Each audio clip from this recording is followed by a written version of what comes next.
जोहार साथियों।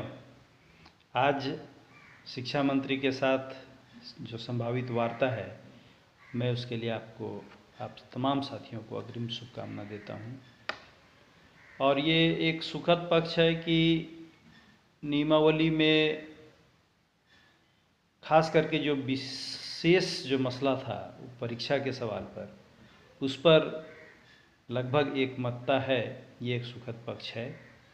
मैं फिर दोहरा रहा हूँ कि 2008 में भी हम लोग नियमावली जो आई थी उसमें हम लोग परीक्षा का विरोध नहीं किए थे। अभी भी परीक्षा पर जो एकमतता है, ये एक सुखद पक्ष है। गत बैठक के बाद उससे जो पहली बैठक हुई थी, उससे जो अगली बैठक हुई थी, उस बैठक के प्रोसीडिंग वो सामने आया था। जिन बिंदुओं पर जीच और जीच के बाद सहमति, वो उसमें अंकित था। मैं ध्यान फिर से आकृष्ट करा देना चाहता हूँ कि सर्वप्रथम तो जो वार्ताकार हैं, मैं सबको फिर से याद करा देना चाहता हूँ कि आप ये ध्यान रखिए कि मुख्यमंत्री जी और शिक्षा मंत्री दोनों ही आपके लिए बहुत ही पॉजिटिव सोच रहे हैं।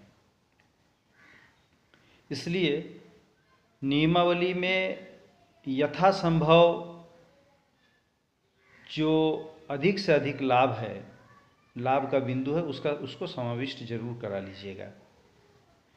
कुछ लोग ये कह रहे हैं कि नियमावली जैसे भी हो, जिस भी तरीके से हो, वो पास हो जाए, संशोधन बाद में करा लेंगे। चलिए, ये भी अच्छा है, लेकिन आप जो बिंदु चाहते हैं वो बिंदु आप सामने जरूर ला दीजिएगा। संविधान संशोधन की लोग बात करते हैं कि संविधान बन गया, उसके बाद में भी संशोधन हुआ। हाँ, संशोधन होता भी है, आगे भी होगा। लेकिन संविधान का जब निर्माण हो रहा था, तो जिन बिंदुओं को उस समय सामने लाया गया, उन बिंदुओं को तो संविधान में ले ही आया गया। जो उस समय नहीं आ पाया, वो बाद में संशोधन के माध्यम से आए। या फिर उस समय जो चीज़ लग रहा था कि केंद्र सरकार न खुद कर सकती है, न राज्य पर अभी थोप सकती है, उस समय आज़ादी के बाद उसमें उस तरह की स्थिति नहीं थी, तो उसको समवर्ती सूची में डाल दिया गया कि या तो राज्य इस पर निर्णय ले ले या फिर केंद्र ले लेगी। तो ये मेरे कहने का मतलब है क्या कि आपको जो लगता है कि नियमावली में पारा शिक्षकों के हित के लिए, मैं फिर दोहरा रहा हूँ कि अंतिम पंक्ति के पारा शिक्षकों के हित का ध्यान रखिएगा। पारा शिक्षकों के हित के लिए जितनी भी बातें हो सकती है, वो सारी बातें आज टेबल पर रख जरूर दीजिएगा। उस पर बहुत ज़्यादा किचकिच मत करिएगा। ये भी ठीक है, सरकार के सामने रख दीजिएगा। बहुत ज़्यादा जीच हो तो ठीक है, उसको सामने रख के उसका रिसीविंग रख लीजिएगा कि मैं इन बिंदुओं को आपके सामने रखा, इस पर संशोधन, इसको नियमावली में समाविष्ट अभी नहीं किया जा सका। ये कर दीजिएगा ताकि इन बिंदुओं को लेकर बाद में भी संशोधन की स्थिति को बनाया जा सके। और नियमावली कोई आज लागू नहीं हो जाएगा। नियमावली का एक प्रारूप सामने आ रहा है, उसके बाद उसकी प्रक्रिया है, उसको अंतिम में कैबिनेट में जाना है। कैबिनेट में जब जाएगा, मुख्यमंत्री जी लोकतांत्रिक व्यवस्था में सर्वे सर्वा होते हैं। हम लोगों की भी कुछ बातचीत मुख्यमंत्री जी के साथ हुई है, हालिया भी बात हुई है। आपके पारा शिक्षकों के भी कुछ प्रतिनिधि वहाँ पर थे जिसमें मेरी उनसे बातचीत हो रही थी। उन्होंने स्वयं कहा कि नियमावली के सवाल पर बहुत ज़्यादा किचकिच में मत पड़िएगा। कोई विशेष बिंदु होगा वो मेरे पास चले आइएगा। कई चीज़ें हैं, तो मैं आपके सामने जो नियमावली के में अंकित होना ही चाहिए, उन बिंदुओं को एक बार रख दे रहा हूँ। फिर दोहरा रहा हूँ कि नियमावली लागू करा लीजिए। संशोधन सही है, बाद में होगा, लेकिन इन चीज़ों पर बहुत ध्यान रख लीजिएगा, नहीं तो नियमावली बनने का भी कोई तुक नहीं रह जाएगा। प्रोसीडिंग जो आया है उसमें बिंदु 1 में ही अंकित है कि राज्य सरकार ये जो वित्त पोषण होगा। समग्र शिक्षा अभियान और केंद्र सरकार, बाद में राज्य सरकार विचार करेगी। ये अगर रह जाता है तो फिर मेरे हिसाब से नियमावली बनने का कोई तुक नहीं रह जाता है। नियमावली हम लोग इसलिए कह रहे हैं कि बाद के समय में ये केंद्र से पैसा नहीं आ रहा है, उसके बाद जो समस्या आएगी, पैसा कहाँ से आएगा, उस पर एकदम साफ साफ ये अंकित हो जाना चाहिए कि केंद्र सरकार नहीं, हम परियोजना नहीं, हम राज्य सरकार के कर्मचारी हैं। आप टेट के माध्यम से हमको ले रहे हैं, आप आकलन परीक्षा के माध्यम से ले रहे हैं, हम राज्य सरकार के कर्मचारी बनेंगे इस नियमावली के बाद, और जो मेरे पर जो खर्च होगा वो राज्य सरकार की जिम्मेदारी होगी। ये आप जरूर इस बात को नियमावली में समाविष्ट करा लीजिएगा, नहीं तो जो 2022 में मन में जो डर है वो 2022 में बहुत कुछ होना नहीं है, लेकिन जो मन में डर है फिर वही स्थिति रह जाएगी। इसलिए इस बात का बहुत ख्याल रखिएगा। ये जो प्रोसीडिंग है उसके 3 नंबर बिंदु में अंकित है कि वेतनमान के समतुल्य मानदेय। मित्रों, ये जो लड़ाई लड़ी गई है, पारा शिक्षक साथी शहीद हुए हैं, कई लोगों ने अपनी कुर्बानी दी है। लड़ाई के क्रम में वो हर चीज़ जो आज़ादी के लिए हमारे महापुरुष किए वो यहाँ हुआ है। यहाँ पर लोग अपनी नौकरी दिए हैं, अपना जान दिए हैं। ये जो हुआ है ये वेतनमान के लिए हुआ है।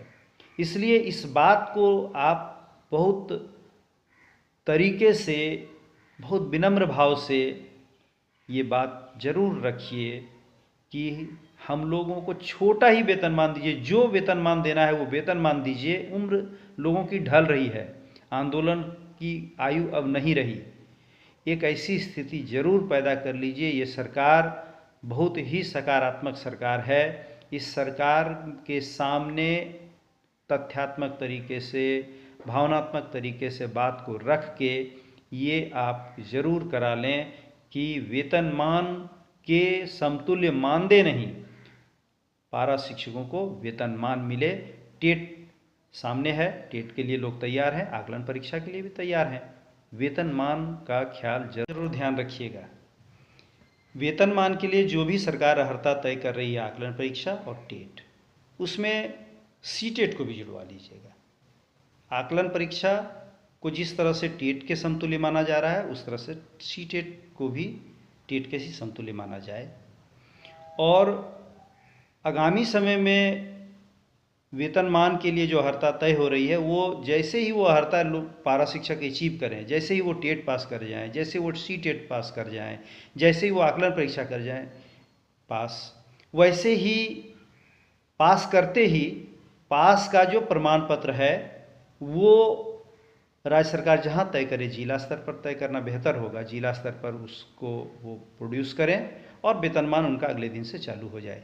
ये अंकित नियमावली में अवश्य होना चाहिए। मैं आपको बताऊं, ये व्यवस्था उड़ीसा में है। वहाँ पर वैसे तो वहाँ पर कार्यानुभव की व्यवस्था है, वहाँ पर ये है क्या कि जैसे ही उनका 6 साल पूरा होता है, जिला पर एक काउंटर है, वहाँ पर वो 6 साल के अनुभव का प्रमाण पत्र देते हैं और उसी काउंटर से उनको वेतनमान आदेश है वो वहीं पर पारित हो जाता है। तो ये बात जरूर ध्यान में रखिएगा, ताकि आगामी समय में जो भी पारा शिक्षक टेट पास कर जाएँ, सीटेट पास कर जाएँ, आकलन पास कर जाएँ, उनका भयादोहन नहीं हो, उनका आर्थिक दोहन न हो और नेतागिरी फिर से न हो। 4 और 7 नंबर जो बिंदु है उसमें है कि चयन के समय जो शर्तें लागू थी उन शर्तों की पड़ताल पुनः की जाएगी।